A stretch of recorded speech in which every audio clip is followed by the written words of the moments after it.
Yeah, welcome to night 2. It is the FIM Monster Energy Motocross of Nations live. Thanks to Alpine Stars, FMF, ASV, and Maxxis for back at our show. Jason Weigandt, Steve Matthes, Jason Thomas here. But how about the king, Jeremy McGrath, and the holeshot challenge? We got to get you out of here, but this is awesome. Yeah, what's up, you guys? Good to be here. So stoked to be at the Nations. I mean, this is once in a while we get to see a race like this.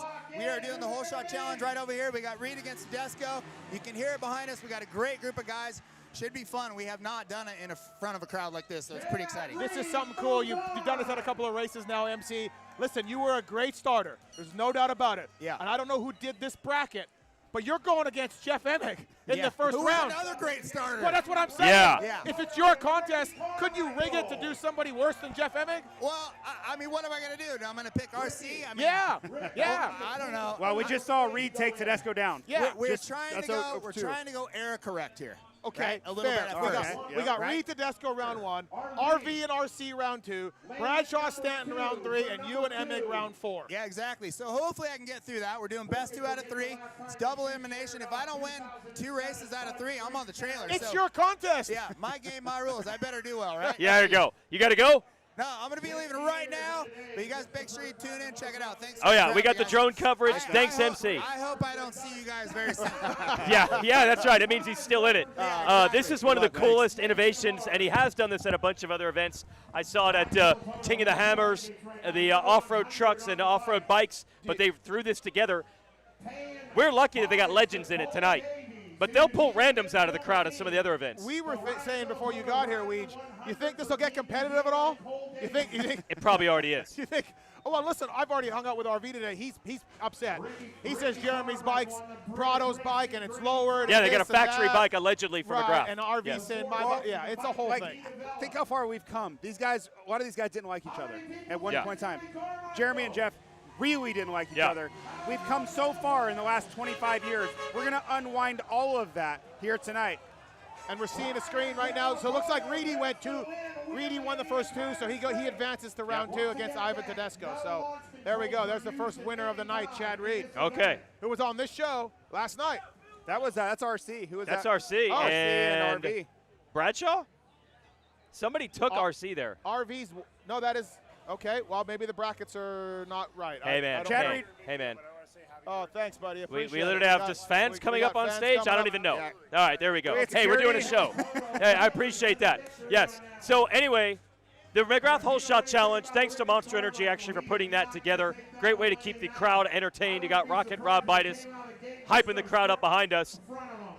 Oh, so we have RV and RC going right now. So RV is running 100. I don't know what's happening. Yep. Why is he doing that? Yeah, I don't know. All right, because so while OMC's 2, so he couldn't be also 2? Is right? It's a battle of number 2. Is this AMA rules? No, most definitely not, and not FIM either. No. All right, so we're going to talk also what happened today on the big racetrack. Yep. The one with the actual start of Ironman Raceway. Breaking news, everybody. The Lawrence brothers out of Australia, factory Honda, very good. Oh, they win a lot of races, and today they won their classes, JT. These kids are really good riders. That checks out. Really, like, we knew they were going to be good. Like, last year, track they really, I don't even know if Jeff had. Carmichael just got a win there. Yep. I don't know if Jet had ever raced a Mountain Relay before, and they go in and they win for the first time ever. Now they're coming to a track that they have been extremely successful at over the last 5 years. It feels like it was a little inevitable that they were going to be great. It's a good thing that they're not great riders and great starters. Yeah, and they're on the same team and the same team. Yeah. And Kyle Webster got a factory Honda HRC bike. And they've never raced here before. Like. Oh yeah, it's going to be tough to beat. But we got the guy whose job is to figure out a way to beat Team Australia. Absolutely. We are actually joined by Mike Pelletier, AMA Racing Director and Team Manager of Team USA. You guys had the Dax Tech, the 35th gate pick. What's the atmosphere over there? Ended up 5th overall today.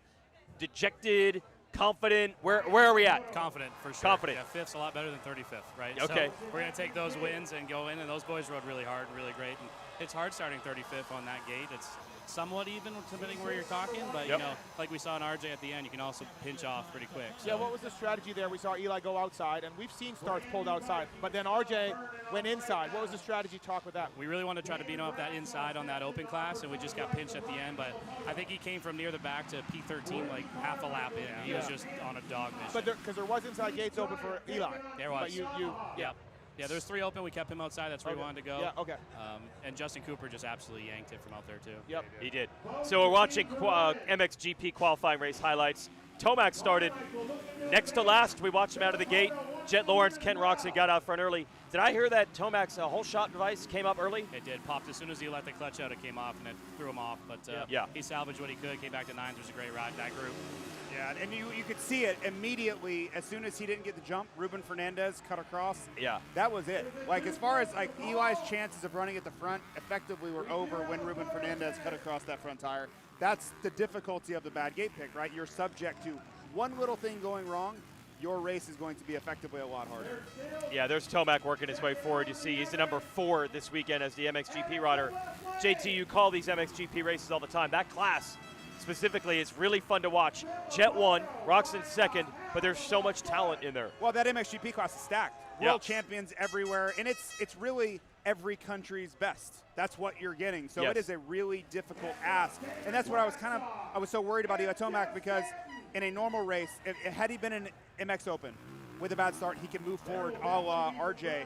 It's a lesser talented class than that MXGP. So for Eli, you're up against, like, you're going to move through Febvre and Geiser and champion after champion. Like, it's just a really tough thing to do. So I think getting inside the top 10, while I'm sure he wasn't thrilled about it, it was still a salvaged ride. And Ken Roczen rode great for 2nd. As far as the track is concerned, I actually talked to Hunter and Jet Lawrence on another show about an hour ago, and Hunter said the track feels way different than the National.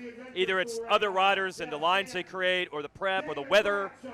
What are the American riders saying? Does it seem like normal Ironman, or is it an adjustment? I haven't really talked about it, but it does seem a little different. I think it's all of the above that you just said, kind of all combined together. Well, but we had Blue Crew races this morning with 65s and 85s, so I don't know how much prep was done with that. Right. And then I felt, the guys I talked to said it's harder packed and more slippery than usual Ironman. Yes. So maybe not enough water, or I should say not as much water put down.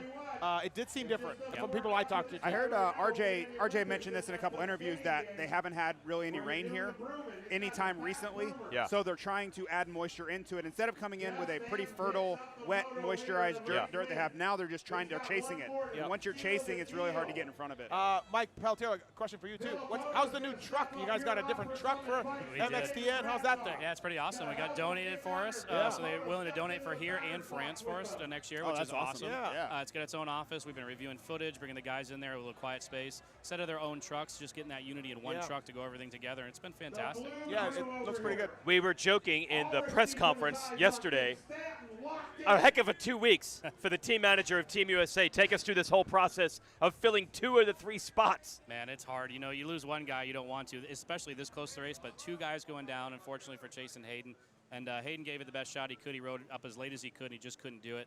Justin Cooper as soon as we knew Hayden wanted to ride, Justin Cooper went down and just kept training. After 31 weeks of racing, he decided to keep training on a maybe. And it played out for him that he's in. And RJ jumped at it right away last week, and it's just awesome. And I can tell you this team feels great. Even between motos, you know, they put the headsets on between the riders and started discussing line choices and things. So we're really bonded over there, and it's great. So how do you do the math of, okay, I personally believe that Hayden Deegan is likely the best 250 motocross racer on earth, right? It's arguable. We could have found out this weekend. Justin Cooper is also fantastic, right? So where does the math come in of a Hayden Deegan not quite at 100% versus Justin Cooper at 100% but hasn't raced at 250? Like, how does that whole thing like math out when you guys are working through this? Yeah, it's hard. And when Hayden rode, we gave him the best chance. He's a 2-time motocross champion, right? We're going to give him that opportunity to see what he can do. He just couldn't go, and it really didn't come down to, I think I can be 80%. He just said, I can't do this. I heard he was significantly off of Justin Cooper at the farm, time-wise. Well, that makes it easy. It was no question where it was like, hey, man, can't quite be there. He wanted to. He gave it everything he could, and he made that choice, too. I just can't do it for the It's team. almost better. Like, it's almost better yeah. for him to not be close. Like, if it's close and he's like, I think I can, and everyone's like, I don't know. Like, that puts you in a really tough spot, I would guess. And when you have Justin Cooper on the Star 250, it's still basically the same team, which is a nice transition. When we That's where I was going. Like, last year we saw Cooper Webb step up, right? And he rode great, and it was fantastic for him to do that. It seemed like right from the start, from Vegas SMX, Justin Cooper was like, I'm in. I'll do it. Like, I heard that night, Justin Cooper's like, all right. Yep. So, like, really easy to do. Really just simple plug and play, you know? Yeah, when it got that late, too, when we're trying to decide the MX2 rider, you know, we can't let RJ and Husky wait too long. Like, I can't call him today and say, hey, what are you doing? You know, so we had to make that decision, too. And you look at the France a few years ago, hey, can you go? No. Okay.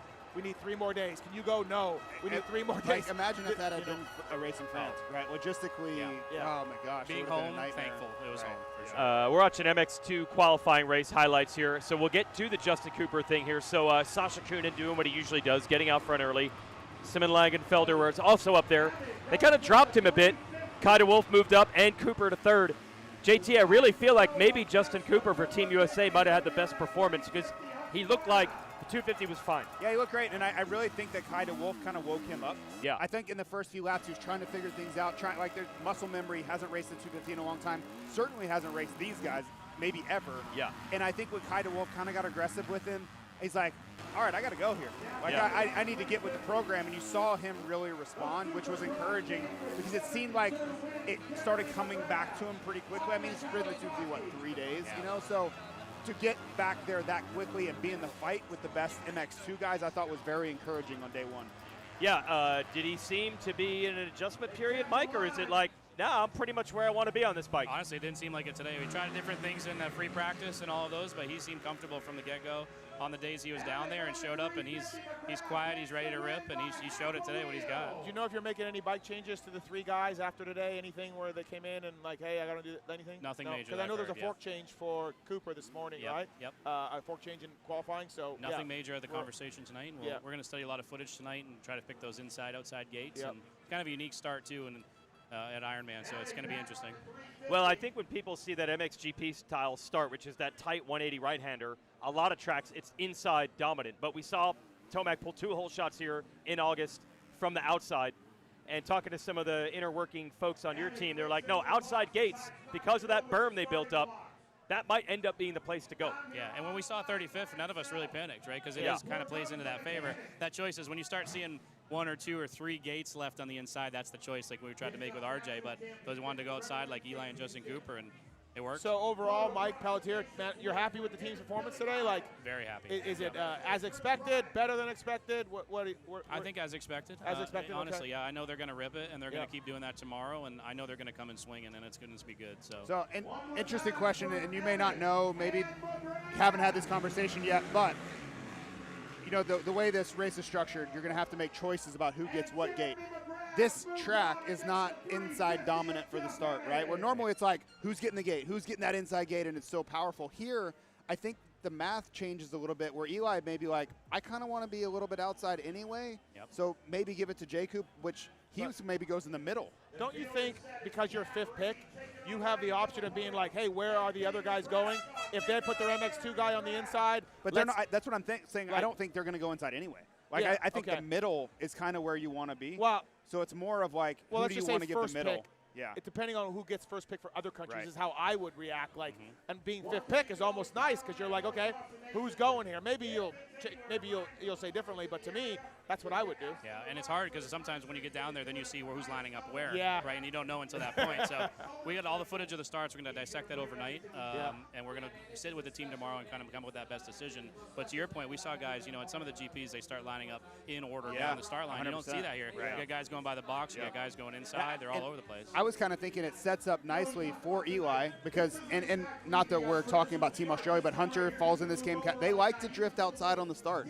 So if you're going to be outside anyway, with a 25th pick, it's a pretty good setup. Right? It doesn't seem very. It doesn't. Gate. Right. 25th pick. Right. It doesn't seem very punitive in that way. Yeah.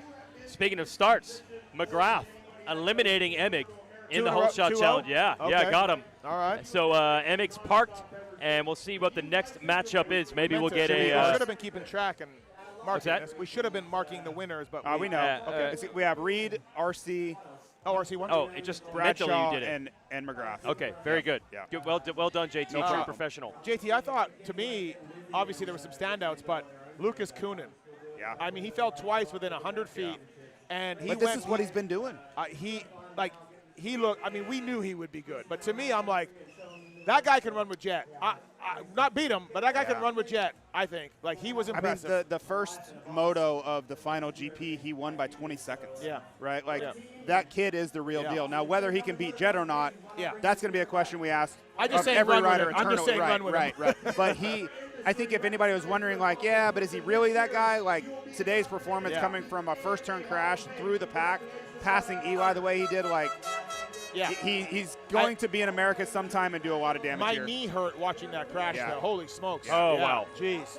Yeah, but man, did he come through? He passed Eli coming through, and I don't know, JT. We've been talking about this all week. I don't know how many American fans even know of Lucas. Well, I wrote, Weege, you edit this article, but I wrote it and I said there are going to be a lot of people asking all day long, who are those Coonan kids? Yes. All day on Sunday. Yes. And we're already starting. The MX2.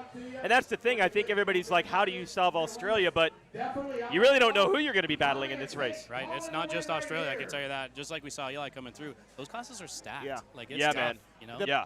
It's a battle for the podium. Absolutely. Like, I mean, Koldenhoff went out today. I don't think he races tomorrow, so that maybe takes Netherlands down a step. But, man. Well, they're pretty much out if he can't go, right? The battle's going to be on. And shout out to Everts. Everts was closing back in towards the end. He's fast. You know, Belgium's tough. No, Belgium's going to be Belgium's really tough. probably the sneakiest team. Yeah. Like that nobody was really thinking about. Everts on the big bike, but like realistically, you should have. You had a guy that can win, has won a lot of MXGPs, a lot of MX2 races. Everts was the wild card, but if Everts rides like he did today, there's no reason they won't be in podium contention. The other guy that was impressive, Joe Shimoda, not part of Team USA, but he rode well, second behind Hunter Lawrence. That was fun. Yep. Yeah. I can't say it was too unexpected. I've heard Joe's been ripping on a 450, Yes. so he rode great. I called him for a top 5 in a moto tomorrow. I mean, he's been on it, and he's peaking right at the right time. Yeah. His riding style to me is perfect for a 450. Like it's awesome, right? Awesome. I mean, you always say that, but I really think in Joe's case, well, everybody always says, "Well, I'm better on a 450," right? That's the standard, right? You know, the old cliche. But yeah, he looked great. I think it's going to be. Not that we didn't see that already today, but the starts are going to be really important tomorrow. You think about how it shaped up today. That MXGP class, we saw how hard it was to move forward. Well, now double the competition, right? Like add in all the other guys. Add in even the 250 guys like DeWolf and Coonan. Those guys are ripping on 250, so you're not going to be able to just blow past them on a 450. So it was very important today. We saw how difficult it is, the 35th pick. If you're 25th on the first lap with that type of lineup, it's gonna be a long afternoon. You might be looking at a throwaway. We got Chad Reed and RV going at it. Reed and RV, 2011-ish. Mike, there are some differences in rules here, even though it's an American track. The bikes are shockingly quiet, like crazy quiet. What do we got in the start? Oh, moving over. Almost got some contact. Is that Villopoto moving That's like over what I on did Chad? to you. Yeah, pretty much. Oh, yeah. Hope he was wide open. The bike sound is different. Some mechanics wearing helmets for the start practice. I know they have to run steel axles and things like that. Do you have someone that combs through this rule book to pick all these things apart? Yeah, our tech guys with J-Bone and everything go through it. Tim McAdams, I'm pretty familiar with it just by working alongside the FIM for so long. Yes. But there's some big differences, and that sound rule is new for this year in the MXGP. We haven't had that in the States yet, but that is the 109 decibel, and that's a big change. What's it like for you, Shocking. Mike? You've been a big part of Team USA, obviously, but now Roger stepped aside. You are the manager, which, by the way, I was kind of giggling about Mike Pelletier talking to Hayden Deegan about, hey, you can't do that at Vegas SMX. And, hey, by the way, I'm also your manager for MXDN. Did that cross your mind a time or two? I was really rubbing my hands together with that. But anyways, aside from that, what's it been like? You're the guy, again, you've been a big part of it. But what's this role like? Honestly, when Roger stepped aside at Redbud, we kind of knew it was coming. We didn't know when, and he just decided to this year. And we've been preparing for this a little bit behind the scenes, and we were going to leave it up to Roger. Roger was in control of that, but chose it. And going through the industry, I went through all the teams, the OEMs, industry insiders. I said, this is the best opportunity to have me do it, and then the unbiasedness. We can hear about rider contracts, lingering injuries they won't share with anybody else. That just helps going into that selection. And now with me as the manager, we work with each team manager of each rider. So they're going to do what they do thousands of times every single weekend. This is what they do. We kind of connect those dots for team unity, do all of that, and we're seeing that in play right now. It's really good. You mentioned that in the press conference, and Reed just beat Villopoto, so they each won one. Is it the right gate? Oh, maybe. So MC told us if they go 1-1, they draw. Switch. They draw. They draw a Oh, really? Okay. It's going to be a draw. Okay. That was really interesting. You mentioned that on Friday. that sometimes the riders with, say, a guy like Roger who works for one specific team, they might not want to tell him things that he could exploit at other races, and they're maybe a little more open for you. Sure, they are open, and I want to defend Roger in some of that too, because Roger was great. He truly is unbiased. I think the perception sometimes was that, but he was really good. But even things, if there's something going on with a motorcycle, they can come tell us, and we just know what's going on behind the scenes a little more, maybe. Yeah. Right? Well, what they need to tell him is like, my motorcycle has a mind of its own. Sometimes it runs into other people, so don't find me. That was the motorcycle's fault. I just need to fill you in on this. Mike, Sometimes my bike does crazy things. Mike, you say it. It's not even I told me. I'm you. not even I controlled. told you at St. Louis that this might happen. One more thing. I think you want to be adamant about this. So it doesn't run through your mind like, hey, I'm the rule referee guy and I'm the team manager. These are separate. That's how you look at it. 100%. As soon as I woke up Sunday morning in Vegas, I pulled the tear off from Vegas, and I was making phone calls of what we're going to do for Team USA. That became priority and paramount. So just had to pull a tear off though. Called Hayden's like, hey, about last night. Yeah. We're not going to talk about that. My bad. We're going to talk about your surgery. Vegas. Yeah, exactly. All right, Mike, we'll let you go. That's team manager of Team USA and the AMA racing director, Mike Pelletier. Awesome. I like Mike. I've been around a long time. I dealt with a lot of AMA guys. I like Mike. He was the right choice. Yeah, I like He Mike. was the right choice. You know, wasn't it Michael Jordan campaign? Yeah. I like Mike. I like Mike. Yes, Mike. like Nike. Okay, here's the showdown. Villopoto versus Reed. Oh, wow, is that close? Oh, Reed. Chad gets it done. Chad gets it done. Payback for the 2011 title. Yeah, absolutely. I had you. Revenge is best served Okay, cold. so what's RV's excuse going forward? What is RV's excuse going forward? Yeah. It was just a little kind of a James would say a baby gift. Oh, okay. From 2011. Oh, baby gift. Okay, yeah, got it. Hey, we got another big-time guest. So Reed eliminates Villopoto, and we're joined by none other than Ken Roczen. Thanks for hanging out with us. Yeah. And by the way, great ride today, second in MXGP. Are you pumped on that? I'm really pumped. Honestly, I pulled a great start, which I haven't gotten in a long time, and then just hung in there. It was a really good. It's a very tricky track. We have a lot of different soil. You have a little sandy areas, wood chips. In the woods right here, it's very hard packed, little rocky. You know what I mean? There's a lot going on. I'm hearing more slippery than usual. It is. It's very slippery. Okay. I cannot even tell you. Coming out of the woods, that left-hander where you end up having the split lane, it doesn't matter how careful I am and mindful about the ease of the throttle, and you still always slide out. It's tricky. And today we're watching. We're up there in the pit lane, and we're like, Ken Roczen, man. That is so Ken Roczen. That's so Ken Roczen right there. But what about his early laps? I know. I like him every time. I'm like, watch this. This guy's about to go nuts on this first lap right here. I calmed down a little bit. No, you're not out of control. It's just like the burst you have is really uncommon. Like But most also- people can't do that. Also raising his game when he needs to, For sure. I was a little worried coming here just because, with motocross, it is all about seat time. And then I did that truck race last weekend, right? So I got home. It was a very short week. And I rode Tuesday for like 30 minutes. I rode Wednesday for like 30 minutes. Then I was out of there. And I'm like, all right, here we go. This is going to be different. that's all you did. Yeah, I haven't ridden since Vegas. And then I just rode a little bit this week. But then we had to come here, right? And you can't. It's not like I can light the world on fire on Tuesday and Wednesday, I'll just get second in the world. Must be nice. Must be nice to be that talented. Yeah. No. And I think people forget you have this standard. 2023, you did jump in and out. You almost won High Point. You won your class at Donations that year, right? Yeah. So I don't know how many people remember that year you were healthy. Last 2 years, you've been coming back from injury also. Yeah, so going into it, I truly didn't know where I would stack up. Yeah. But at least what I could rely on that all summer, I was experimenting with myself, and I was doing a lot of work, and then it doesn't always have to be riding, but with a lot of other stuff, so I just kept myself up. I was fit, I was strong, and I didn't know what to expect coming there. And it ended up being really good, but now I know. I'm like, man, last couple of years, like the ankle took a lot longer than I thought. Like it's just been kind of hard to be at my A game, but nonetheless, when you come here, it all goes out the window and you got to do your best, which I always do.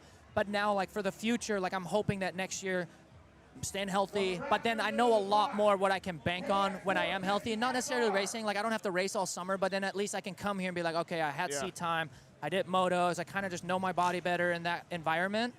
And then we'll go from there. So it's just, the last couple of years. It sucks because I have the summers off, right? I have time to do my hobbies and have fun, but I'm laid up the last couple of years with my legs, you know what I mean?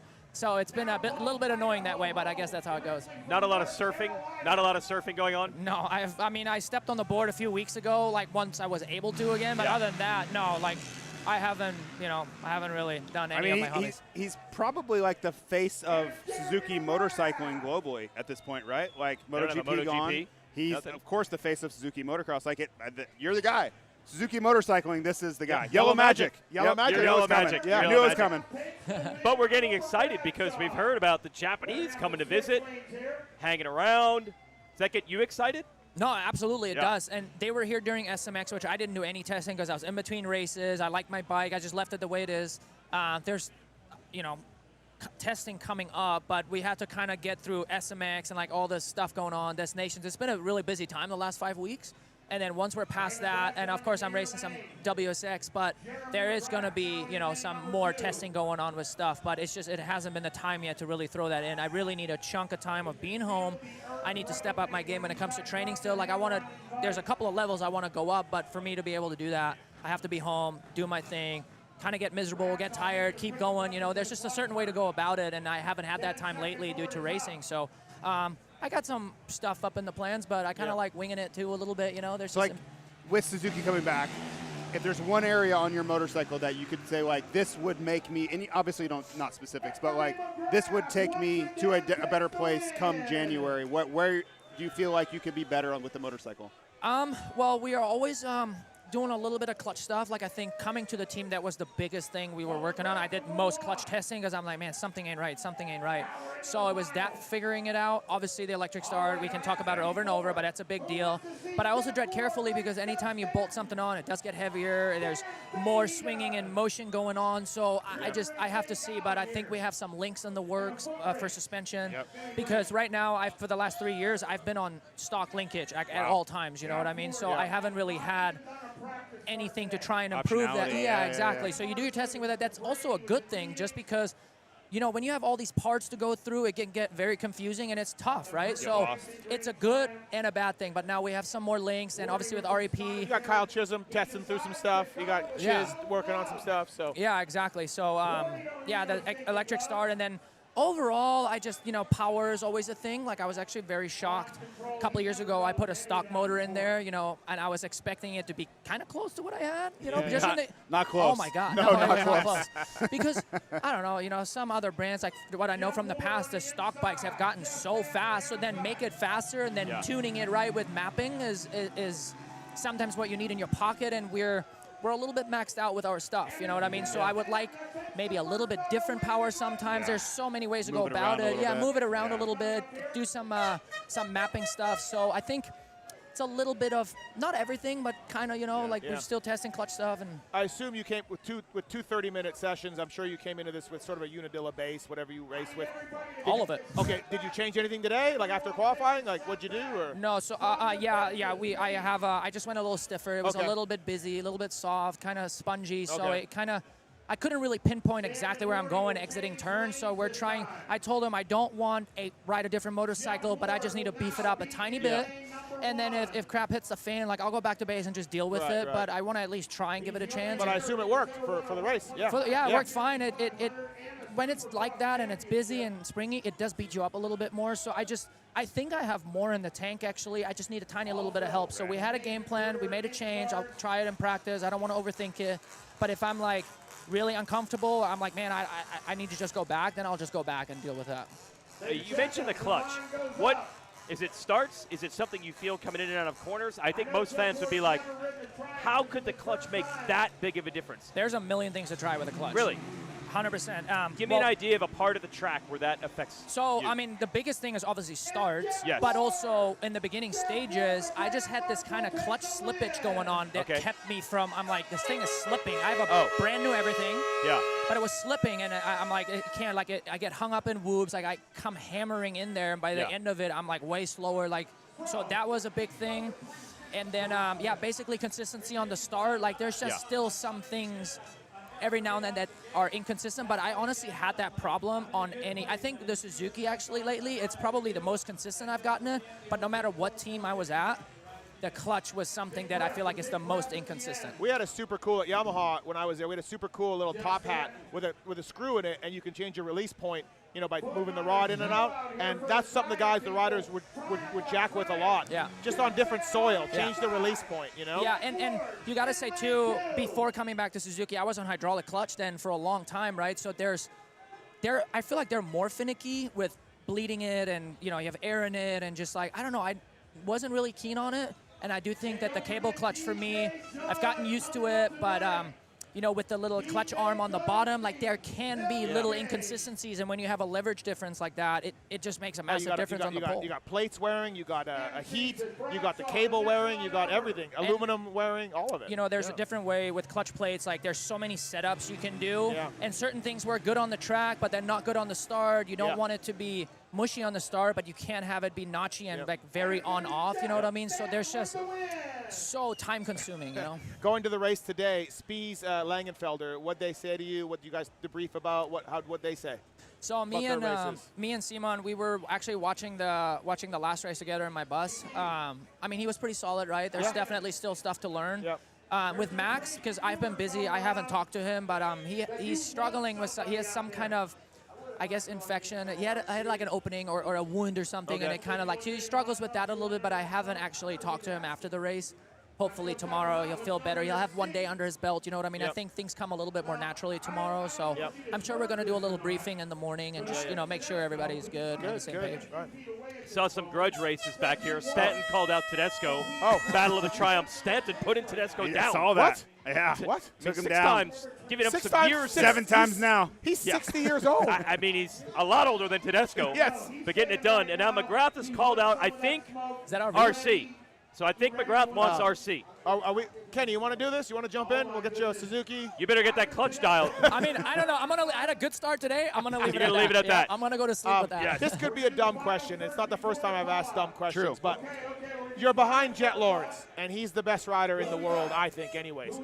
What's he doing that maybe frustrates you where you're like, that little bugger? Where was he pulling away a little bit? What was he doing? You Anything? know, I for the most part, I feel like we were yo-yoing in the beginning because I had an area on the track where I was really good, and then on the other half of the track, he kind of pulled away. But honestly, the biggest thing, I haven't done the big jump on the finish line like at all because I didn't race Ironman this year.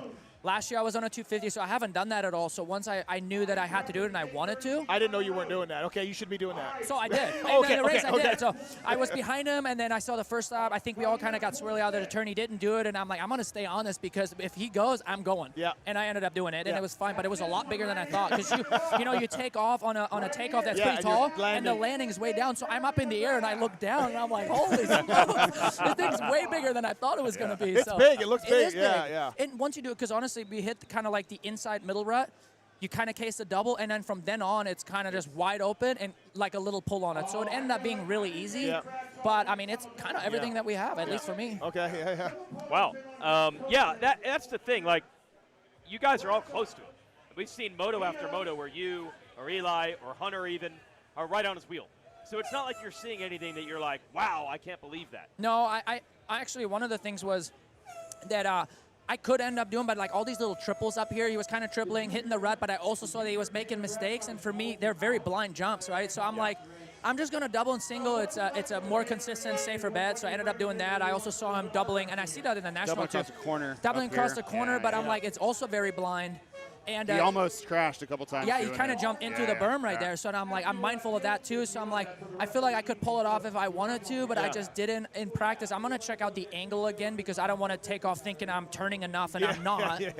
So just a way to go about it. And there's just a couple of things I didn't want to pull the trigger because I didn't want a chance making a massive mistake. So, yeah. I was wondering, and you haven't done the 2-day format much in a long, long time, but is there a little bit of, hey, it's Saturday? Is there a little bit of that? I don't know. Gate drops and I go, so it doesn't really matter. I think if anything, it'll help a little bit. You kind of do a little 25-minute blowout, and I think you'll actually feel better tomorrow. So.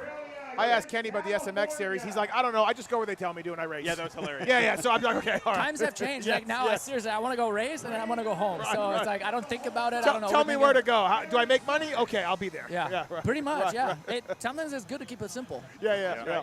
We're showing the highlights again of MXGP qualifying because we'll see Ken Roczen out there getting second in that one. Your teams, I mean, what do we think? Is a podium possible if you guys put it together? I think it's very possible. I mean, we really, obviously I need to make it through 2 30-minute motos and everything, but I think there's definitely possibility. We have a strong team, and I hope that Max, feels a bit better tomorrow and kind of gets in a groove. And we need one result from him at least, and that means that both of us have to deliver on every moto that we do. So, possibility, absolutely. I feel like that's such a well, a lot of countries, but Germany has been up against this for a long time. Of that third guy, you're just hoping, can you just give us one, right? Yeah. And like 2012, you got it.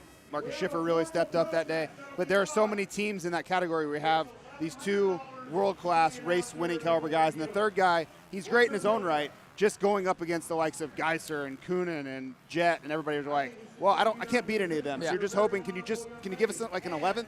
And can you give us something? Yeah, and you got to say, too, that most of the time when we have a new third rider, they haven't even done Motocross of Nations, so it's just a lot to take in, you know what I mean? The level is high and nerves. Like, I was there at one point. Right now, this is probably the most relaxed at a race, like, compared to going overseas. This has been pretty mellow for me, I thought. It's kind of nice. Like, you don't waste a bunch of energy on stuff that you don't need to. But, yeah, a lot of the times, like, Max, this is his first actual, like, time racing this nation. So, yeah, we are stacked up against that. But you look at it, Germany, compared to the U.S., tiny country, we have slim pickings, you know what I mean, overall. Because there was also this discussion about me and Team USA, and I'm like, I can't, like, I've been with Germany. That's where I was born. I would love to. Like, don't get me wrong. This is nothing to the U.S. or anything, but I'm like, they kind of need me. I've done this for a long time with that. Like, I would feel weird stepping away from that.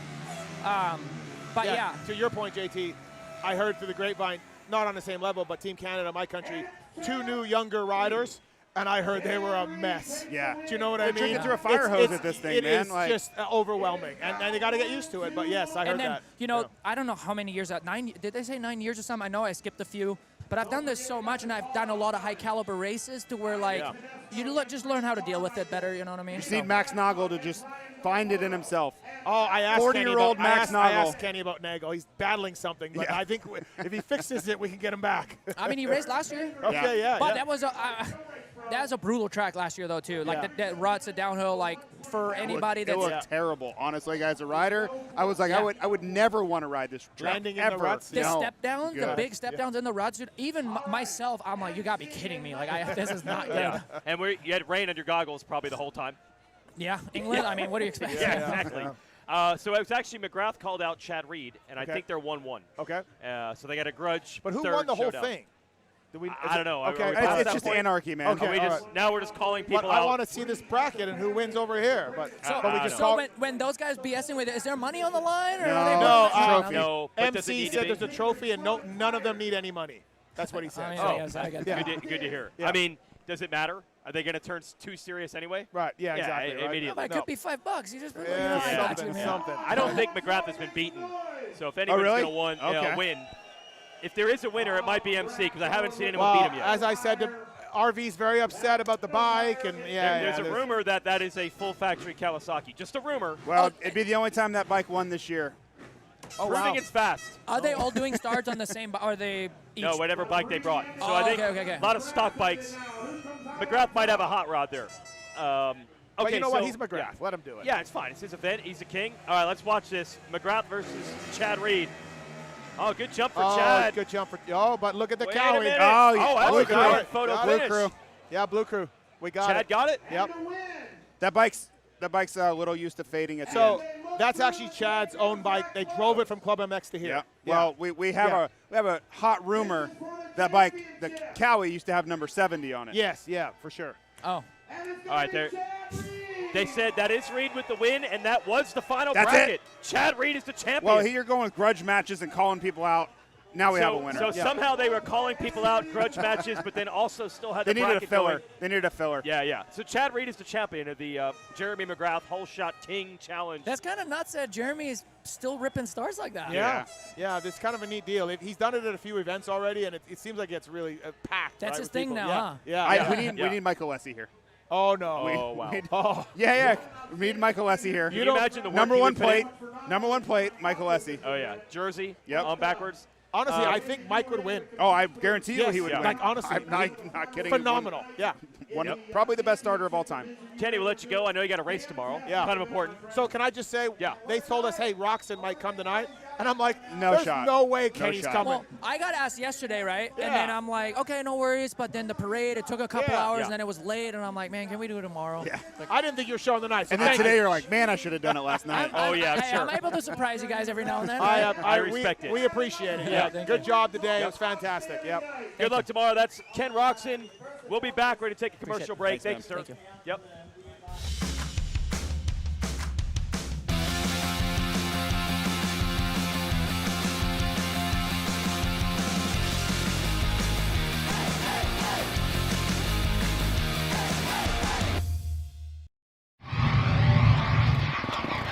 have chased checkered flags through dust, rocks, mud, and worse. We've crowned champions, racked up wins in places where tires go to die. From King of the Hammers to Baja to Glen Helen and beyond. If it's brutal, beautiful, or just plain ridiculous, we're there. So whether you're dodging roost or just potholes in rush hour, do it with Maxxis. Tread victoriously. Built for whatever you're chasing.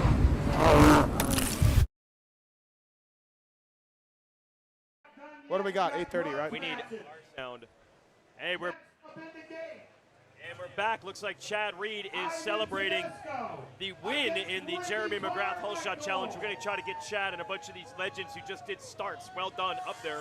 Shout out to our sponsors of the show, Alpine Stars, the boots that Chad Reed wore to get this holeshot. And the gear. Yep. The Alpine Stars Tech 10 boot, perfection through true innovation. The ultimate in protection and feel for the ultimate ride. Alpine Stars Tech 10 boots. Alpine Stars protects. Also, FMF. Since 1973, Don Emler's Flying Machine Factory has created one of the most iconic dirt bike brands around the globe. The power of fun is something they live by. More power, more wins, more fun. The official exhaust of Motocross of Nations and Team USA and FIM MXGP. Over 50 years of American power with FMF. We thank them for backing the show.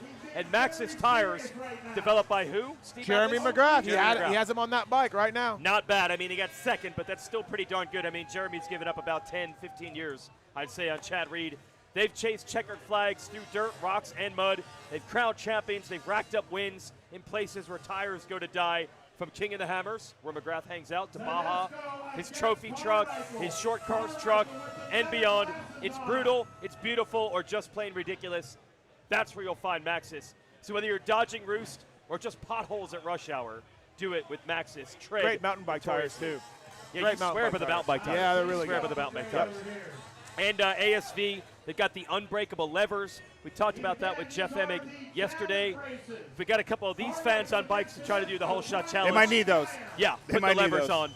Literally Unbreakable, special material, and it bends right back. It's really unfortunate for me that the Washougal holeshot challenge went the way it did, because in the pits today, numerous fans are like, "Oh, are you going to do the holeshot challenge? You probably shouldn't. You probably shouldn't." You know, they're going to get a lot of snide remarks about my holeshot Well, the best skills. thing is that if that had gone the other way, all of those remarks would be coming from you at me forever. Oh, yes, for sure. So I will take this. I'll take this alternative. I really feel there's pressure on all the riders to perform tomorrow. But JT going to bed the night before that whole shot challenge, the pressure that was on him.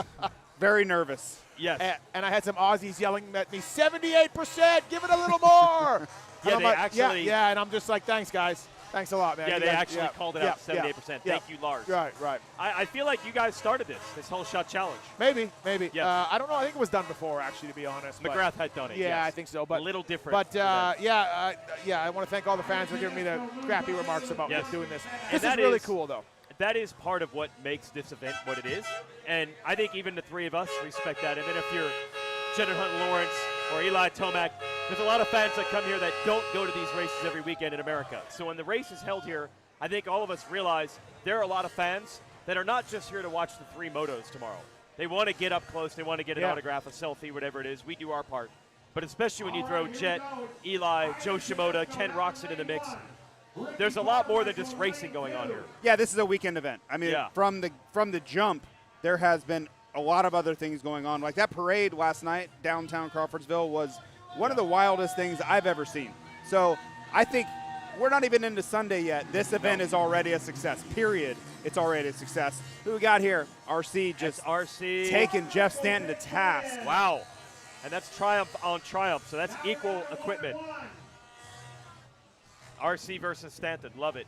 Stanton told me, we discussed this yesterday, they did the parade in town a couple times when he rode for the team, but him and Wardy just rode their bikes, of course, in the parade. Yeah. From the track. Pretty standard. Yeah. We have highlights from the final qualifying moto today, which is the open class. Hunter Lawrence in there. And believe it or not, Hunter Lawrence got a good really start. good start. Yeah, amazing that he got a good 100% start. on the throttle. Yeah, right. Yeah, you don't think he was 78? No, probably not 78. So he got out front and pulled. I could not believe the lead he had at the beginning of lap 2. Well, my guy, Guillaume, I was like very stoked He's running for defense. Guillaume. He's running defense for Hunter. And then I'm like, oh no, Valentin, if you want that second Cowie spot, we got to do a little better. He wants that factory We ride. got to do a little better. He was good early. He was good early. But then Joe came through, and Landerin came through, and RJ came through. So our guy Guillaume went backwards a little bit. Hunter is on the number 3 he saw out front. There's RJ Hampshire on 6. Bad start for him with a bad gate pick. Came through pretty strong, though. He did. I still question that very inside gate. Yeah. We very rarely see that work here. It always seems to pinch down on the inside. In the end, he overcame it, got back into the top 5. All is well.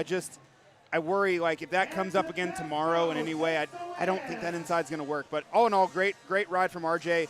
And the biggest takeaway from today, I think, was that now the gate pick won't deter the USA. Whether we win, get on the podium or not, the gate pick won't be the determining factor. Shout out to that gear, too. RJ stuff looked really good. Thanks. Yeah. The team did a great job. Really, really good job on that. Hunter, you're right, though. Well, not even with Jet, because Kenny kept him good. Kept him honest. Hunter put on a clinic. He did, Hunter put on a clinic. And again, it's not as deep as MXGP. Well, it's a different field. I know, but it's still, it was impressive. And showing you more highlights. So Hunter Lawrence goes on to win. Joe Shimoda finished 2nd. And here's what's hilarious. So Hunter had to go do TV interview. So the first person Jet Lawrence sees coming off the track is Joe. I swear Jet was more stoked for Joe than Hunter, his teammate and brother. Right. So I saw you guys all talking about this, and he was like, I don't know, it's chaos. I didn't even know they were in. I was just excited. I saw Hunter, then I saw Joe right at your paddock show that you were hosting. Well, what he found out is Joe's performance put Japan in for the first time in 10 years. I heard that. Yes. I did not know. So when Jet heard that, he's like, man, that is awesome. Right. Yeah. Well, we're got a champion. We got a holeshot king. It's literally the holeshot king. Yep, we got Bradshaw and Villopoto. So what are we into? Just he's out of breath. It's an actual workforce. Yeah. It was stressful. yeah. Tell me about it. I had to go against this guy, and I was stressing. And it doesn't even know it's that guy. Dude, I did go against Jeremy McGrath. Yeah. My hero. I would have bowed out of that. I almost wanted to let him win for that he would forget about I feel Paris. disrespected right now. Try to get. Oh, my It's been God. 20 years. 23 years ago. What's up, guys? Then we got, Villopoto and Bradshaw? Yep. Blue crew. So, how was it? Oh, my God, it was so fun. And what I love is, let's be honest, we're all just mad moto freaks. There's no other word for us. We love it. And you can just see, like, now they're picking battles. Like, they're like, just still out there like, going. one-on-one, I'll take you It's on. over. Like, they're like, hey, man, we're going to cut the lights. Like, no, 2 more. Yeah. And so it seemed like the right gate was a little better, or no? We were The just right one, I think, was a little better. All right. It seemed like it. It was. It seemed like it was just more consistent. The left was good out, but then it was weird and it was off cambered, and so you kind of fought it a little bit more. Yeah. How hard is it to keep the front down? Like, I haven't done a start without a starting device in a long time. Oh my God! And then you had to do blocks, and you had to try to get everything up over the front, and it was challenging. It was like old school, new school, which is kind of what they're trying to achieve. That was a clutch. Yeah, and that's probably the biggest thing. Like that last one, doing repetitive starts. As soon as I come back, I try to shut it off, let it try to cool down. And the last one, you could just kind of tell, like you're trying to flick the clutch, and it was like there was much less clutch. The clutch was going away. Wow. But I mean, and you beat a factory bike. Well, we're here. Well, you beat a factory bike, so good job. It got real. When did I get here? Thursday, and I see his bike sitting in the Cowie rig. And obviously, I've been around the Cowie rig a little bit this year, and I see Oscar, and I look at this thing, and you can tell. I mean, come on. Right. The forks are all the way to the handlebars. The thing's lower than it ever has, and I'm like, what bike is this? Right. Like, just tell me He that. wouldn't even be able to jump the jumps out there. It's our race bike, and I'm like, yeah, thanks, bro. Yeah. But you took it down. You took him down. It's more NHRA funny car than dirt bike at this point. Yeah. And it got serious, let's be honest. Did you do any practice? Did you do? And just only just here. Okay, all right. Well, because I cleaned my bike and put a tire on it. I wasn't going to get it dirty or wear out my tire. What's cool is it really does. I mean, Stanton is, 15, 20 years older than you. He's got to be at least 20, I think. And then I think Wardy's even up and then there. his RV a little younger north of than that. you. Yeah, so it's kind of like in the group, it's probably Wardy, Stanton, Bradshaw, Jeremy. Maybe even Bradshaw and Jeremy are close. Bradshaw's a little older. Bradshaw's younger than Jeremy. Oh, yeah? Which is insane. Sense. It's insane when you No, think you're about right. it. Jeremy's 10 years. stat in moto. Jeremy's 10 years older than me. Yeah. Right. So And then, what's cool is starts. I mean, you guys are able to battle each other. It's not like we need to have an age bracket. It's close. So I did the launch of the off-road Tech Air system almost 2 years ago with Jeff Stanton, and it was the first time I got to ride motorcycles with Jeff Stanton, and it was really fun and cool. But dude, he was crazy, like straight, like wheelies, crazy, like just like off the charts, like talk about like taking risk and willing to set airbags off. Like he was up there. So I got a real quick introduction of like Jeff is the real deal. I ride mountain bikes with Jeff Ward in California, and he's nuts. You can't keep up with him down a hill. So just these guys are who you want to be when you're that old. Well, you know? I mean, here's where They're my heroes. Here's where JT tells a story about when we went to Stanton's place in Michigan. Oh yeah, I mean, the guys Nick Way and I went there, 2002. This and is JT, like prime JT right, career. so think about like, and it sounds crazy, but Stanton would have been like early 30s then, because he retired at like 25, right? So he was still in his physical prime. We weren't thinking of him that way. We're thinking like, oh, this guy's older than dirt at this point, right? Because he had been retired for 7 years. He smoked us at everything we did. Dirt bikes, bicycling, running. And at the end of the day, he's like, you guys want more? And we're like, not really. Not really. He'd been retired 7 years. Yeah. 7 years. We're like, no, man, I'm toast. Nick's like pretty much done. Takes off all his clothes, dives in the water like we're swimming across the lake and back. And I'm just like, is this guy serious? Like, 100% Is serious. this guy serious? Yeah. Physical specimen that dude is. Well, we always say there's some guys that train because that's part of the job, and there's some guys that train because they like to. When you finally were done racing, what direction did you go? Were you like, finally I can stop this, or like, no, I don't want to stop this? Which one are you?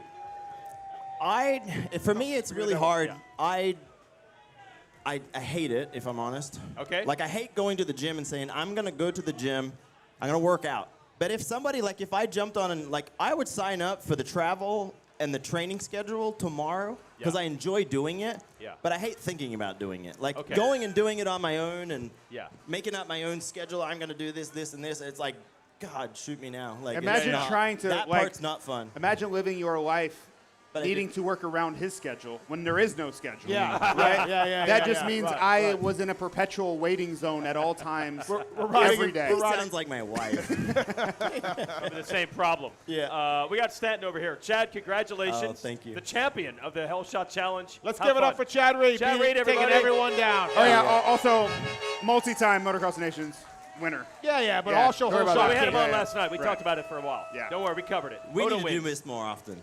This was fun. I enjoyed We it. love it. It was cool. We love it. See you guys. All right, thanks. Thanks, Chad. Yeah, two-time Moto winner, actually. Yeah. I didn't even know that he raced in 2000. Yeah. But he was still based in Australia. Yeah. Let's bring in six-time here. We got Jeff Stanton. Just mean mugging. Yeah. Mean mugging. I'm right, we didn't do already, anything, man. We I'm didn't do already anything. intimidated. Scary. I'm already intimidated. So what I think is so cool about this Holeshot Challenge, we're figuring out ages here. Between you and Villopoto and everybody in between, there's a pretty big gap. But when it comes to starts, hey, it's just even Steven.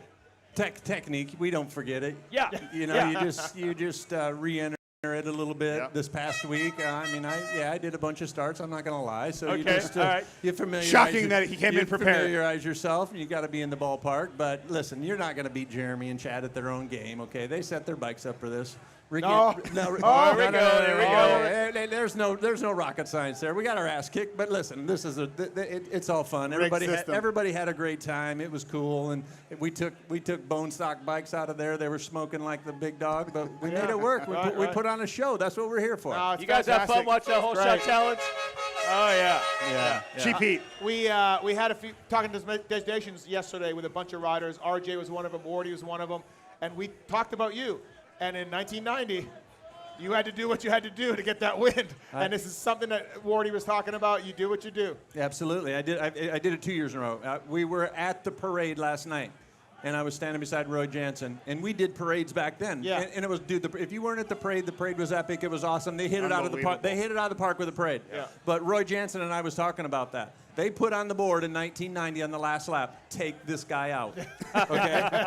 And so I took this guy out. Dirk Gerkens. Dirk, you know who it is. Dirk exactly. Gerkens. And I took the guy out. We won. Okay, I go back up to the podium, and this guy was 250, big guy from the home country. He ready to kill me, dude. He was ready to kill me. Rip me off the bike. I'm a lover. I'm not a fighter, okay? ripped me off the bike, and Roy Jansen, Dave Arnold got it all handled. Multiple years. The next year I had to do the same in Valkenswaard. So you do what you got to do. You do what you got to do. The enforcer. He's the enforcer. Well, at that time, the streak was ginormous. Yeah. I don't want to be on the losing streak, guys. Yeah. I don't want no part of it. Yep. So you do what you got to do to make it happen. And it was an honor to race the ones that I did. And it's just cool to be back and be a part of this. Dude, I'm 57 years old and to be a part of it and still talk and ride. And it's awesome. That's great. I got a question I never even thought of. That's as high pressure gets, going into that moto and then during that moto. You are known for one of the great pressure rides of all time, digging out that Supercross title in '92.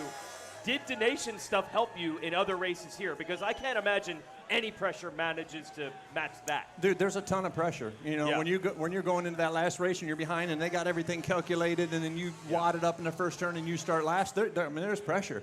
But my mother installed into me, you never quit, and I just never quit. I never quit, and I never quit. And at that particular race, Bevo 40 was there, and he was like my father figure in racing. And about halfway through the race, you know, he's clapping. He's, okay, 3/4 through the race. Bevo was 350 on the hoof then. He was a big boy, okay? And at 3/4 of the race, he's jumping up and down, okay? And I'm like, I tell people the only reason I won that race and we won that year is because of Bevo 40.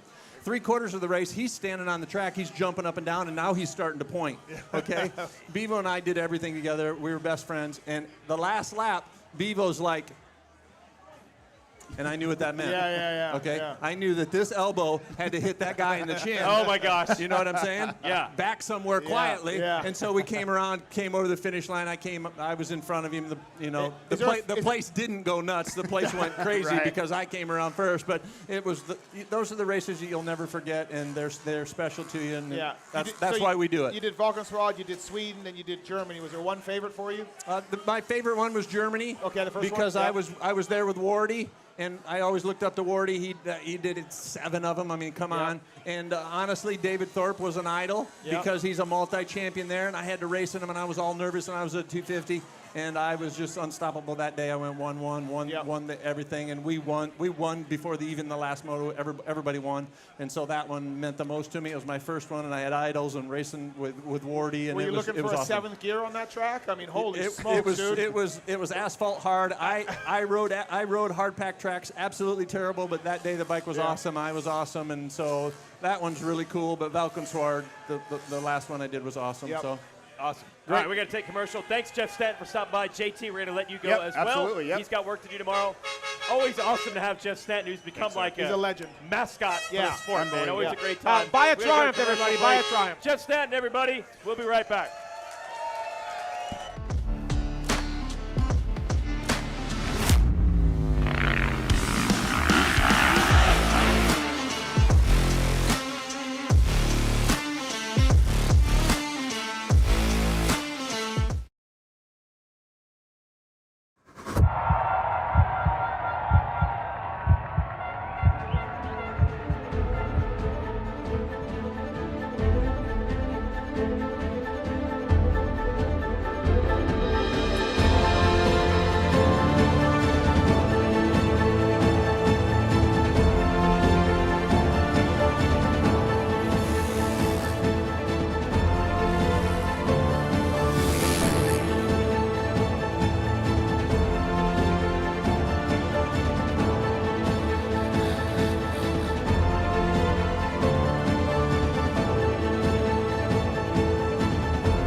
There's a. We're oh, back. wow, we're live. We're back. We got more guests. We're live here at Ironman Raceway. Live. I love it. Got the USA chant going back there. They're going wild back there. These guys know a little thing or two about Team USA. Yeah, these two they guys. won some Motocross of Nations, even teammates one time. Pit Bike of Nations. Yep. Always. Oh, yes. We got Ryan Villopoto and Ricky Carmichael here. Whole shot challenge is done.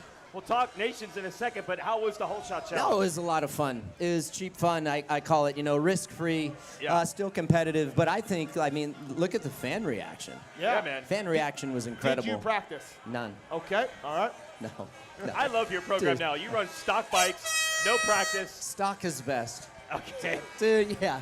I told you guys, like, well, I told Weege, like, I'm spoiled. I had the farm, so it was easy to go up there and ride. Haven't had that for 5 years. It's a mission for me to go ride. Like, I'm spoiled. Like, now I have to pack up. I have to beg somebody, hey, dude, can I go to your track? Wash your ride? bike. Well, I don't wash it, dude. Big Rick? No, I just run it. Oh, yeah. Dirty. Yeah, because I don't ride in the mud. Right. Oh, well, that's true. You know what I mean? But that red clay, it starts to stain after a while. It does, but then I get a new one. Well, the privileges of us. That's right. Somebody asked me, like, do you ever change your filter? I'm like, no, I don't. You just run it. Run it. If I got some free ones, I probably would, like already oiled, ready to go. Yeah, we could probably work that out. Yeah, of course we can. I think that could be done. How was it for you, the whole shot? Dude, it was a blast. To bring us all together, you know, we had Stanton, Wardy, myself, RC, multiple generations of just racers. To get us out on the gate with the amount of people here at this race, number one, is super special. Like RC said, it's we can get out here, we can have a lot of fun, and it doesn't take anything from us. Right. And we can give the fans what they want, and that's to see us back on a dirt bike actually competing for something. And even though it's just bragging rights, so I think Mike Bell, MC, they've crushed it with this idea. I think this can be implemented in a few other places also. Couple things, knowing you. Classy for you to not battle over the number 2.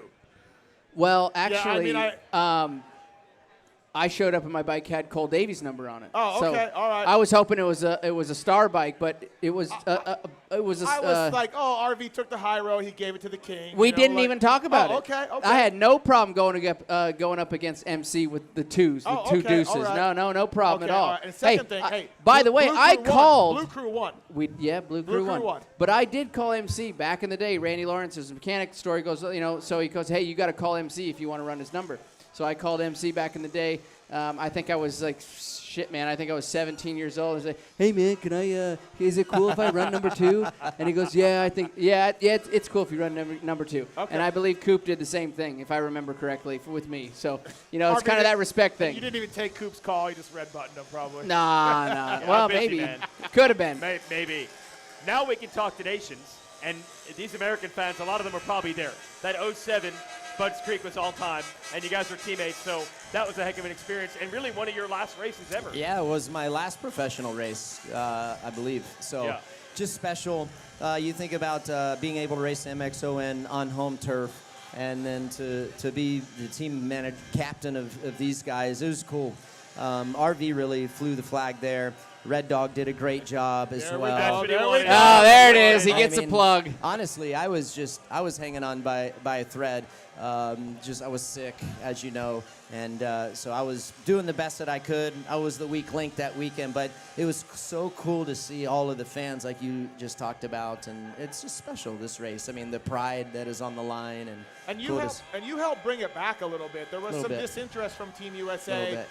We were around back then. That's right. Didn't send a team for a couple years. Yeah. I was on a team with you that we lost, and then we didn't go back. I felt we didn't lose. We got podium we got overall. Second. I know. I mean, dude, Dan Bentley was so mad. I'm like, we got second. He was so mad. Anyways, you really helped kind of rally I feel like back then. You helped rally guys. We got to go back. We got to go back. Well, because we were talking earlier, Weege and I were like, dude, my first couple years, my first year coming in the racing, I wanted to win races and I wanted to be picked for MXoN. Yeah. And I felt like that buzz had kind of went away. And so to finally get to the stage where I feel like riders really want to have their name in the hat to be there for the most part, that's special. That's what it's about. Yeah, I really felt like you were a big part of it. Yeah, thanks. It was fun.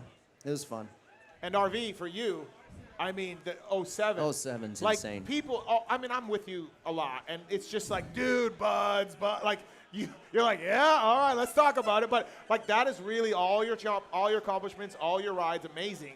But Budds Creek, MXDN comes up for you all the time. Yeah, I think that's the most. 4 Supercross championships, 3 outdoors for lights.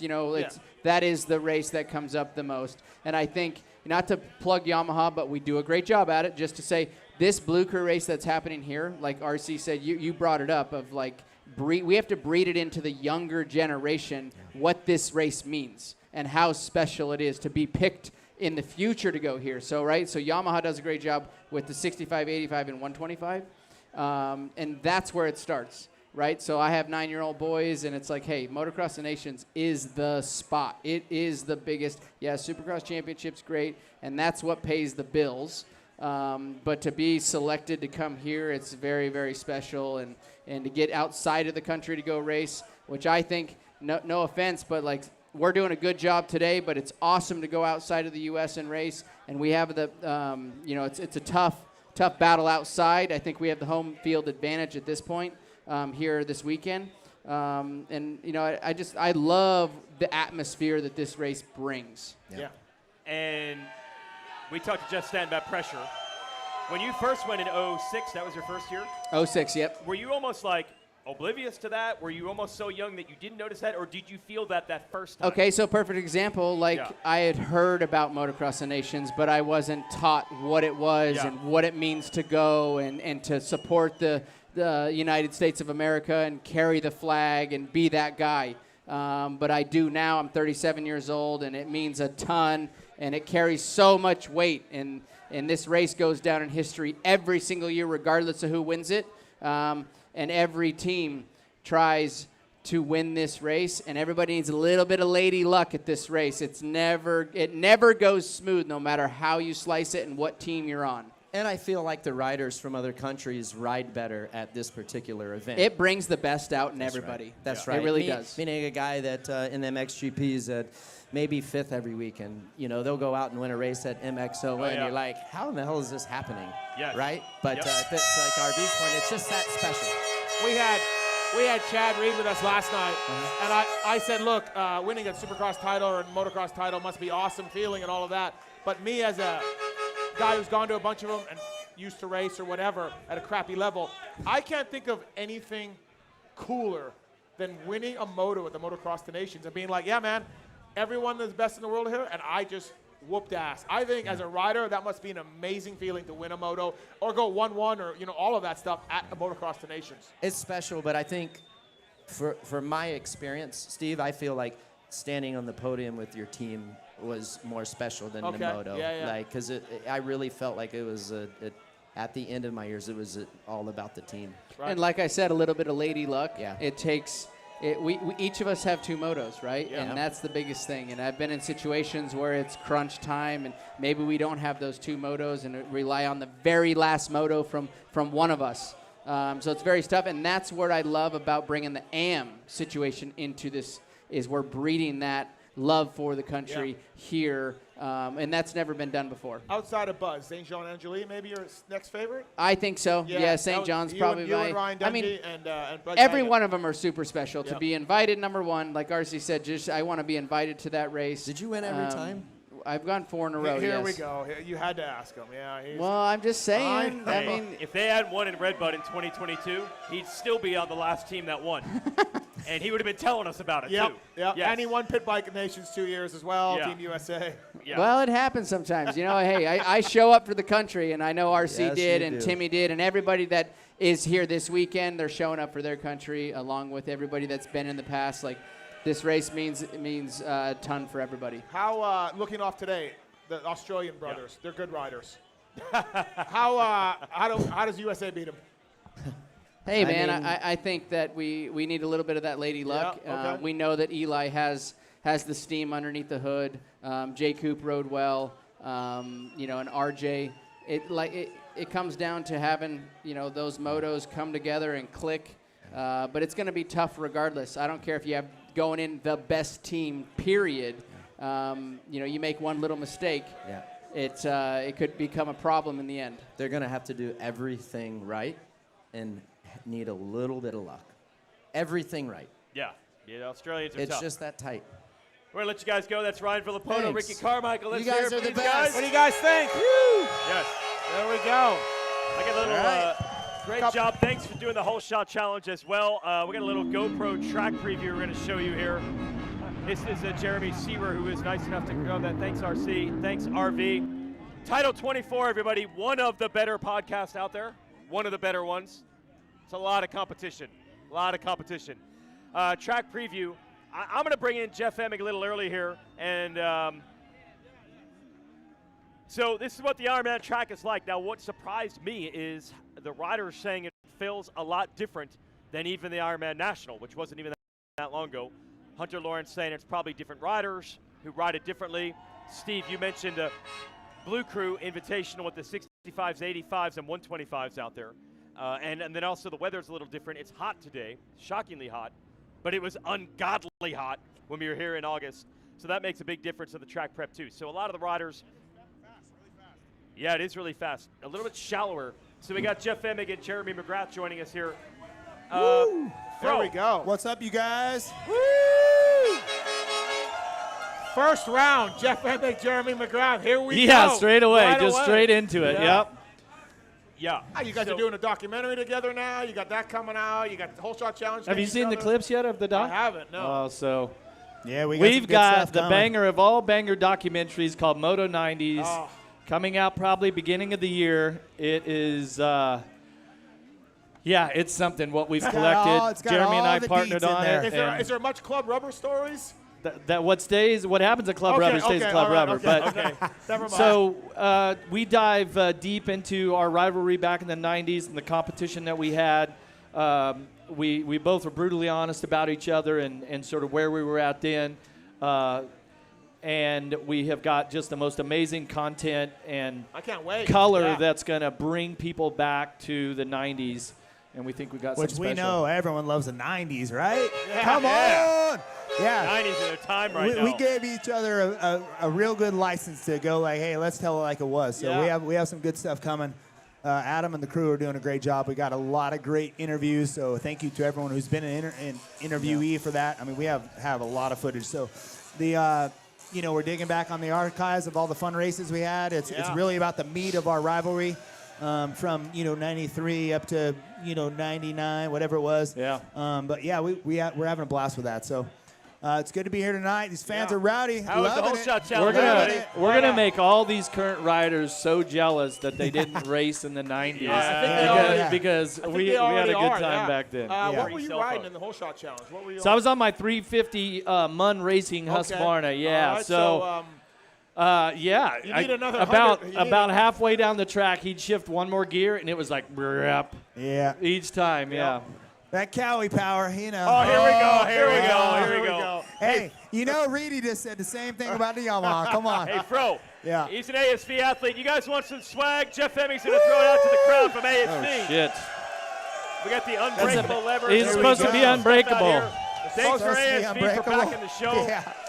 And just in case anything got crazy out there in the whole shot challenge, you might need the unbreakable lever. If he fell over, he would have put a new one on. So you guys did the whole bracket challenge. Reedy won. We saw that. But also there was a bunch of call-outs. Yeah, it was cool because I think Bradshaw was racing Tedesco. Tedesco was RC. Like there was guys calling each other out there.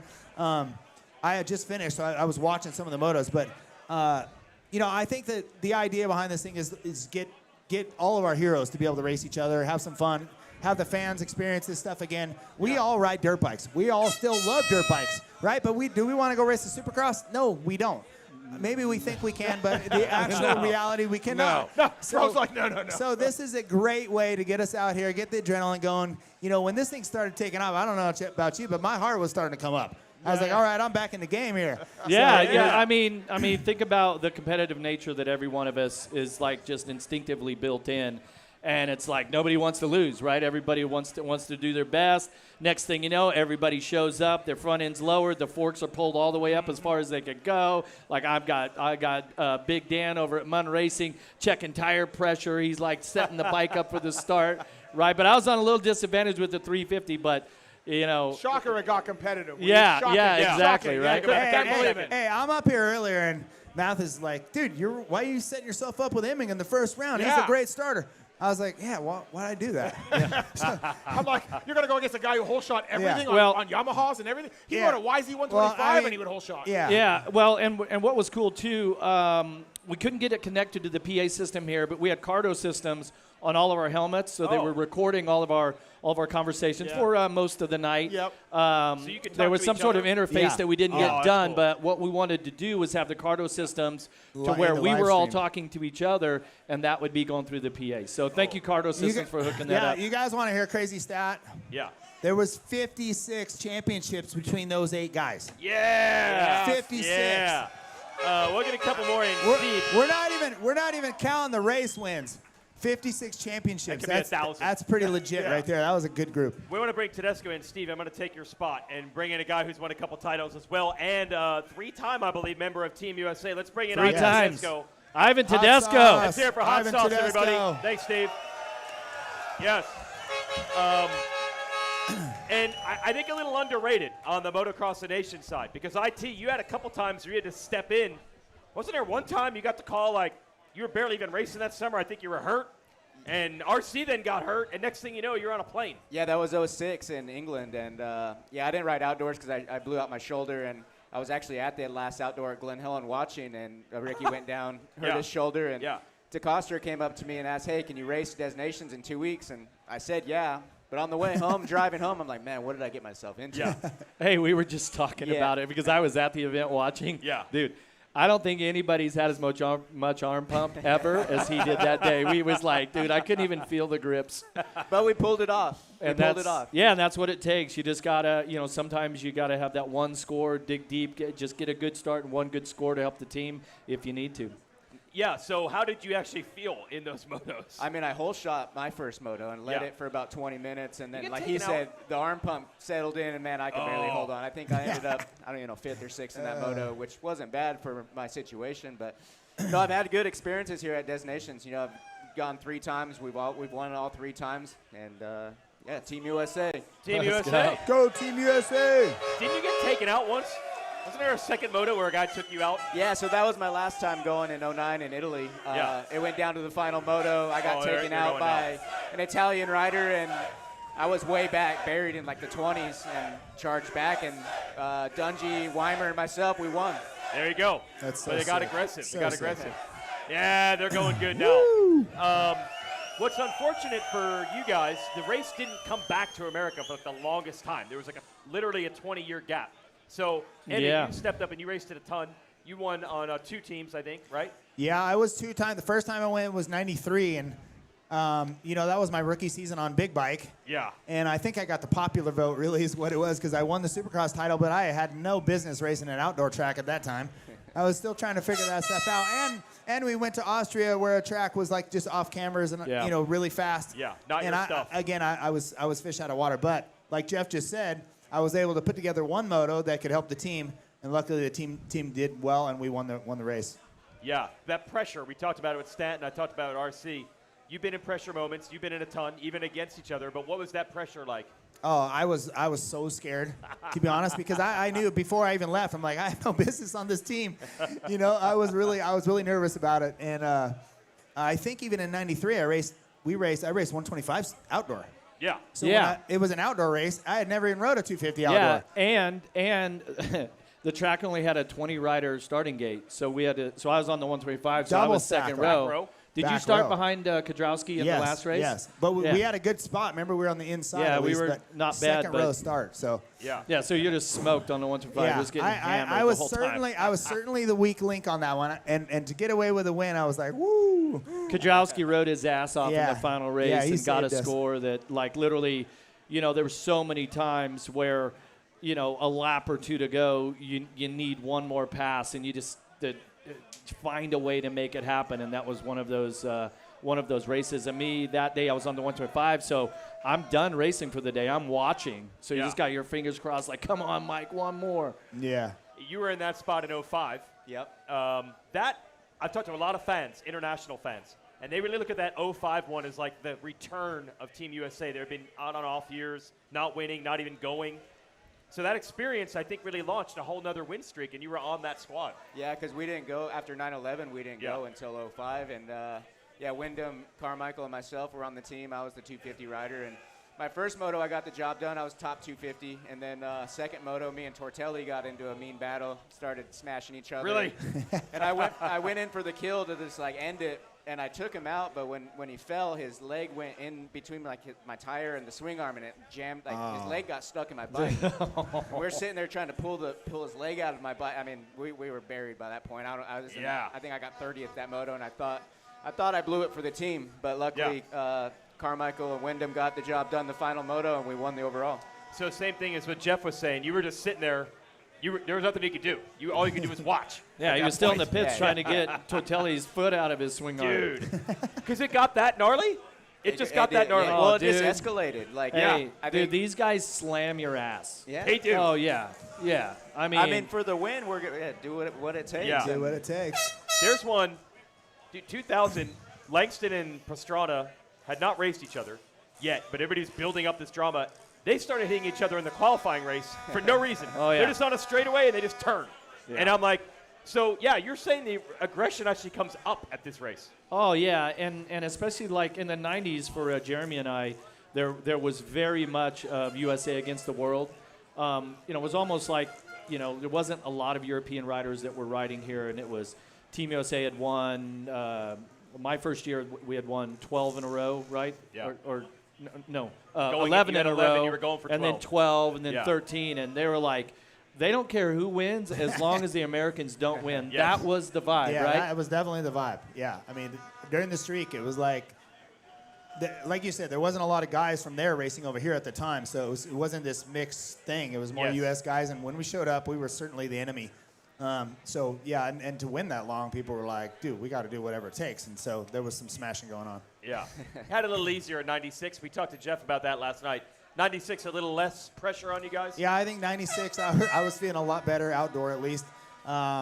We had probably one of the best. I mean, we know about the best team from '86 or whatever, but we had probably one of the most dominant races ever in the Motocross of Nations history. So, and we had fun. That track was Jerez was sick, huge jumps, super fun, and we just had a good vibe. We all crushed it that day, and it was awesome. Yeah, Steve Lamson rode the 125, Jeremy's 250. I got to ride the Kawasaki 500 the only time that I rode it, and I only got to ride it like a couple times before we went over. For some reason, my memory of that event was that it was super easy. Yeah. Like, I think we pretty much dominated. It's just one of the motos I crashed. I think Marnique Bervoets was the guy. He passed me, and I caught back up and passed him. But I had just a little tip over. But for the most part, we all pretty much dominated. Lamson killed it.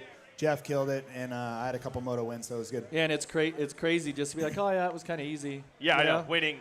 Winning is easy. Losing is very hard. How was that 500? I mean, we had a stacked team. Yeah, that team was stacked. Yeah, and it was great because the first moto is the 125 500, and I talked to Lammy before the race because him and Sebastian Tortelli were the two champions, world champion, world champion and U.S. champion. And Lamson, if you know Lamson, when it gets competitive, he's like in it. I said, look, dude, I'm probably gonna get the whole shot. If you guys are battling it out, I'm gonna let you guys do your thing. And so I'm out front riding, doing my laps, and here they come. I'm more worried, more interested in watching their race. Like, I'm out riding my own race, and they come by, and I'm watching them. Then I picked up the pace so I could stay close to them to watch the finish. And I remember, it's like, think about the mentality of that. That is insane. It's just, you had a huge lead. So it was a good. Nothing to worry about. We talked a lot last night. We had RJ and Wardy on here talking about battling all year, then doing everything they could to help each other at this race. That 96 year, you guys took the title down to the wire, 2 weeks, 1 week before that? Maybe 2 weeks. I think it was remember. 2 weeks. What was the vibe like at the Nations? Listen, I've been asked this question. I felt good about it. I was fine. Yeah, of course you did. Yeah, right. Yeah. No, it was certainly respectful, and then, hey, we're on Team USA. Yeah. I felt like, and some time had passed, and okay, hey, now let's go get this done. And then along with Steve and the rest of the team members, we won that I trophy. can tell you this, from after the race, we had a blast, right? Yeah. We were charging around, having some fun. Oh, that's going to be in the documentary, actually. We got a lot of stuff from the doc, so it's going to be fun. Oh, yeah. I don't remember it. There's been some good after parties at those ones, too. Yes, there have. Yeah. We don't want to go into those stories. No. But is it like almost an end of the season type thing? It is. I mean, you know how it is. Supercross, outdoors, it's such a long grind. And if you get picked for Motocross of Nations, you typically have to keep that training going for a month or whatever it was. Yeah. I know 1 year was a whole month. Yeah, so it's time to have a good time. Especially if you win, I mean, it's time to party. Yes, that's one of the fun parts. I don't see my bike. Be doing that. Huh? I don't see my bike anymore. Bike might be gone. Oh, it's right there. Only a few minutes to wrap this up. IT, what was your take on the whole shot challenge back there? I really didn't know what to expect because I heard no lockdown devices. I haven't done that in 20 years, right? Every time I raced, we had a lock. So, I mean, it was interesting. It was cool to race. I mean, these guys were my heroes growing up. So being around these guys, dude, it was awesome. I was glad to be a part of it. I love how the age doesn't matter for starts. You don't need a bracket. It's all about the same? Yeah, no, I feel the same. I mean, just like what Ivan said, he looked up to us. I mean, we looked up to Stanton and Bradshaw, right? Bradshaw's a little bit younger than me by just a little bit. So weird. But he was already way more advanced than I was at that time. So Mm-hmm. I used to look up to Jeff and Damon and those guys. So when I started putting this group together, I was like, man, we got to get all these guys that we all loved, you know? So, again, what a great group. I thank you to Monster for putting this on with us. I mean, Kawasaki for giving me a bike. I mean, that was pretty cool. I don't know what I would have done without that thing. That was nice. I mean, and then Jeff Ward suits up, didn't have gloves. His boots were too small. He just jumped on one of the Triumphs. He didn't practice or anything and goes and races Stanton. Yeah. And wins one of them. He seriously did? He didn't have any knee pads. He didn't have any gloves. He just, and it's like. Yeah, but that's Wardy, dude. He's so badass. Wardy. What is he, 60 plus? Over 60, I would think, right? Yeah, I would think. That's pretty impressive. Here's the other good part about that. Stanton built one of those greats. He's been doing 50 starts a day for 2 weeks. Yeah, and Wardy just hops on. 50 starts a day for 2 weeks. Oh, my gosh. So Wardy's a badass, man. Yes. He just got out there. And we want to get him in the group, you know. We want to take this thing on the road, have some fun with this thing. And it's really just about some fun bragging rights, you know. Stoked on it. I mean, most everyone out there was running the paddle. I had the paddle on there. 50-50. Max's paddle was I think so, yeah. I definitely have learned something. Paddle, maybe slide my forks up. Yeah, I didn't do yeah. any of that. I think I need to do some of that next time. You know what time it is, boys? What time For me, is it is Miller time. It is Miller time. Miller time. It is time to live they the like that back highlight. there. I They need like that back somebody there, to yes. get me a Miller Lite. Corey, Jerry, you over there? You got some Miller Lights going? All right. It's going to get pretty fun up here tonight. Thank you guys for doing it. And I'm going to say into the air, here's what I want to see happen.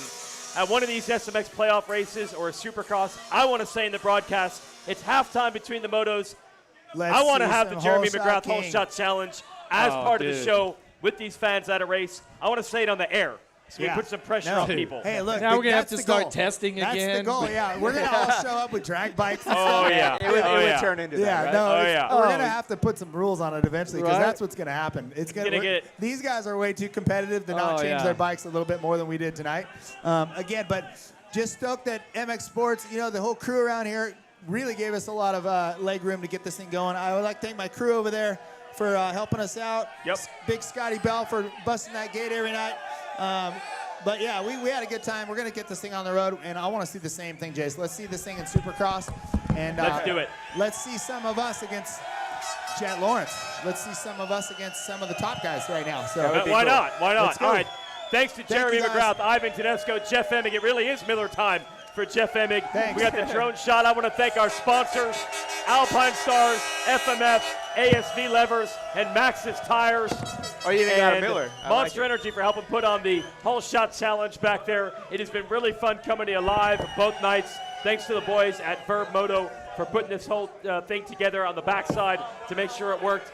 And everyone that makes the event run, it's really good to see the coming together. They're getting fired up now of in-front moto racing. It runs the MXGP series and everyone the AMA, Pro Motocross, and MX Sports side. And the people got what they wanted. 3 great champions, the USA chant. We got to shut this stage down to get ready for the Moto Rave of Nations tonight with DJ Judd. Thanks for joining us. Thanks for the folks at Verb for putting this on. And everybody enjoy your racing tomorrow afternoon.